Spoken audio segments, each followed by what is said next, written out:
मेरी मौजूदगी इस समय गोंडा के नंदिनी नगर में है और हमारे साथ कुश्ती संघ के राष्ट्रीय अध्यक्ष संजय सिंह जी हैं। तो ये बताइए, यहाँ पर आप देख रहे होंगे कि पहलवान पैदा करने की जैसे फैक्ट्री हो। पीछे देखिए आपके फैक्ट्री चल रही है पहलवान पैदा करने की, और यहाँ पहलवान पैदा करने की भी फैक्ट्री है, और अभी राष्ट्र कथा चल रहा है, अच्छे इंसान पैदा करने की भी फैक्ट्री है। जो हमारे बच्चों में संस्कार आए, बच्चे हमारे डिप्रेशन से बाहर आए, वो उसकी भी एक फैक्ट्री चल रही है, जिसका हवन 7 तारीख को होगा। लगातार वो राष्ट्र कथा भी चल रही है। नंदिनी नगर के बारे में बताइए कि जो पहलवान बनना चाहते हैं वो कैसे यहाँ आएँ और पहलवानों के लिए क्या क्या सुविधाएं रहती हैं। नंदिनी नगर में यहाँ भारत सरकार की तरफ से भी कोच हैं और अपने भी कोच रखे गए हैं, तो यहाँ पर आएँ। यहाँ पर उनको रहने की फ्री सुविधा है। खाने का एक मामूली नॉमिनल चार्ज लिया है, तो वो भी इसलिए कि बहुत फर्जी के लोगों की भीड़ ना हो जाए। तो यहाँ आए, यहाँ 4 कोच हैं और अपनी तैयारी करें। अगर उनके अंदर टैलेंट है तो नेताजी अपने आप उनको ऊपर पहुँचा देंगे। कितनी संख्या होगी पहलवानों की जो सीख रहे हैं और कितने पहलवान बनाते हैं आप लोग? लगभग अभी 300 पहलवान इस समय यहाँ पे होंगे, और यहाँ से प्रैक्टिस करके 7 महिला पहलवान तो इंटरनेशनल हो चुकी हैं और 7 सरकारी नौकरी कर रही हैं। सरकारी नौकरी तो लड़कों में भी जहाँ से कम 15-20 पा गए हैं जो सेना में होंगे, और बाकी अभी अपनी प्रैक्टिस कर रहे हैं। नेशनल भी यहाँ से हुए, इंटरनेशनल भी पहलवान यहाँ से हुए हैं। आगे भी यहाँ से अच्छी पौध निकल रही है। तो युवाओं के लिए कहा जा सकता है सिर्फ क्रिकेट ही ऐसा खेल नहीं है जिसमें नौकरी मिलनी है, कुश्ती में भी नौकरी मिलती है। बिल्कुल, कुश्ती में भी नौकरी मिलती है। क्रिकेट से ज़्यादा नौकरी कुश्ती में मिलती है। पूरे देश में क्रिकेट से ज़्यादा नौकरी कुश्ती में मिलती है। अच्छा, तो अब ये बताइए कि कुश्ती को लेकर के पहले के जो नौजवान थे वो अपने बुजुर्ग लोग उनको आगे बढ़ाने का काम करते थे। एक नौजवान पीढ़ी सोशल मीडिया की आदी होती चली जा रही है, उसको कैसे मोड़ा जाए? हम यही संदेश देना चाहते हैं सभी युवाओं को कि वह सुबह उठें और फ्रेश होकर के पहले जाएं, अपना वर्जिश करें। ज़रूरी नहीं कि कुश्ती आप हार जीत के लिए ही लड़ें। आप जाएं, अखाड़े में प्रैक्टिस करें, 1 घंटा 2 घंटा पसीना बहाएं। जब आपका शरीर स्वस्थ रहेगा तो दिन भर आप मस्त रहेंगे। मस्त का मतलब मस्तिष्क भी हमारा स्वस्थ रहेगा, किसी भी काम करने में मेरा मन लगेगा। तो इसलिए सबको यही संदेश है कि सुबह उठें और 1 घंटा 2 घंटा अपने शरीर के लिए जरूर दें। अब तो सरकार भी प्रो कुश्ती को बढ़ावा दे रही है। सरकार नहीं, भारतीय कुश्ती संघ प्रो रेसलिंग लीग को शुरू करने जा रही है, और कल पहलवानों का ऑक्शन हुआ है। सबसे महंगा जो पहलवान गई है जापान की यूयू सुसाकी गई है, जो 60 लाख रुपए, और उसके बाद अंतिम पंघाल गई हैं, और ये अमन से हरावत गए हैं। ये सब लोग 50, 51, 52 लाख रुपए तक में गए हैं। तो प्रो रेसलिंग लीग हमारी शुरू होने जा रही है नोएडा में स्पोर्ट्स स्टेडियम के अंदर, और 15 तारीख से शुरू होगी और 1 फरवरी को उसका फाइनल होगा। संजय सिंह जी, कुश्ती को आप किस शिखर तक देखना चाहते हैं? कुश्ती को हम इस शिखर तक देखना चाहते हैं कि जैसे नेताजी ने सपना देखा था और उसको सफल किया।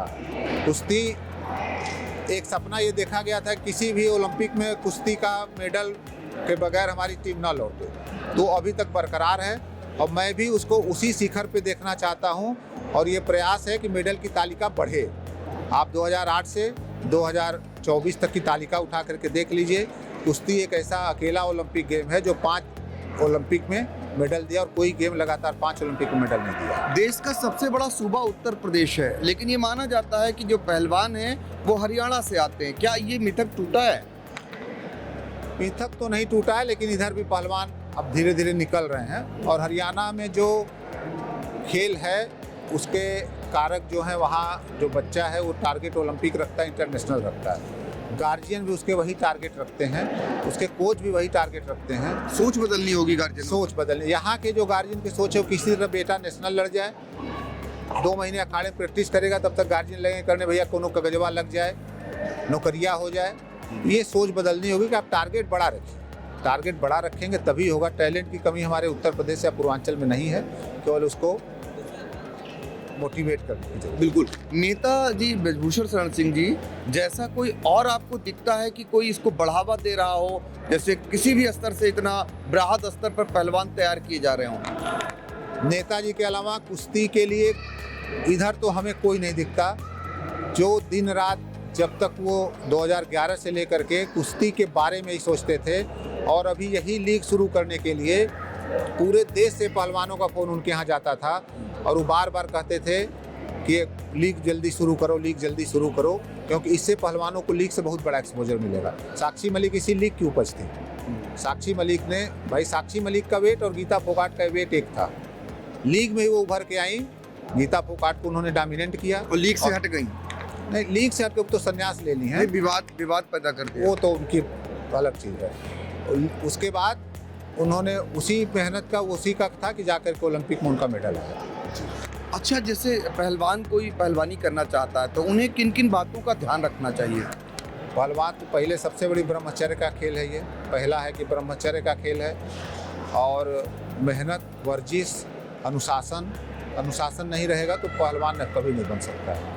अनुशासित होना बहुत जरूरी। कोच कह रहा है कि आप आइए कुश्ती लड़िए, और कह रहे हैं कि मेरे पेट में दर्द हो रहा है, तो अनुशासित होना और ब्रह्मचर्य 2 चीज़ अगर जो सीख ले, और खान पान तो है ही। कितनी उम्र से कितनी उम्र तक कर सकता है? 12 साल की उम्र से, जब तक उसका शरीर साथ दे। नेताजी ब्रजभूषण शरण सिंह करते हैं अभी भी पहलवानी? अभी भी करते हैं, प्रोफेशनल नहीं करते हैं, लेकिन अपने वर्जिश, अपने शरीर के लिए करते हैं। 70 साल हो रहा है, और ये मिसाल है ये कि हाँ, एक मिसाल है। इसीलिए बोले कि जिस उम्र तक आप चाहे कर सकते हैं, 12 साल से शुरू करें। अच्छा, ये तो बात पहलवानी की हो गई। जरा राष्ट्रकथा से आप तो बराबर लगातार बने हुए, राष्ट्रकथा का जो संदेश है वो क्या है, और क्या लगता है कितनी भीड़ आ रही है और उससे प्रेरित होगी या प्रभावित होगी? देखिए, राष्ट्रकथा की कम से कम रोज हमको लग रहा है 1.5 से 2 लाख भीड़ आ रही है, 4-5 पंडाल मिला करके, और युवक बहुत आ रहे हैं इसमें, बच्चे बच्चियां बहुत ज़्यादा आ रहे हैं। इससे यहाँ वो सीख लेकर के जा रहे हैं कि हमारी सारी समस्याओं का समाधान हमारे अंदर ही है। महाराज जी जो बता रहे हैं कि सारी समस्याओं का समाधान आपके अंदर ही, अपने आप से प्रश्न पूछो, अपने आप से उसका निराकरण करो। किसी चीज़ को निगेटिव लेकर के डिप्रेशन में आप नहीं चले जाइए। और आज राज्यपाल LG साहब भी आए थे जम्मू एंड कश्मीर के, उन्होंने भी 1 घंटा बैठ करके महाराज जी का प्रवचन सुना, और इससे बहुत बड़ा युवाओं में एक मोटिवेशन का बहुत बड़ा संदेश आएगा।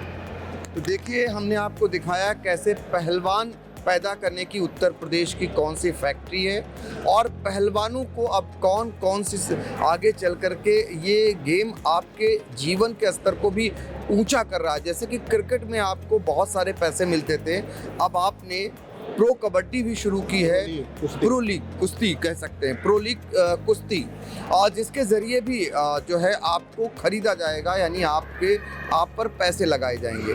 तो ये आपके लिए, स्वास्थ्य के लिए भी सही है। आगे चलकर आपके लिए जो पैसों की दिक्कत आती है वो भी दूर होने वाली है।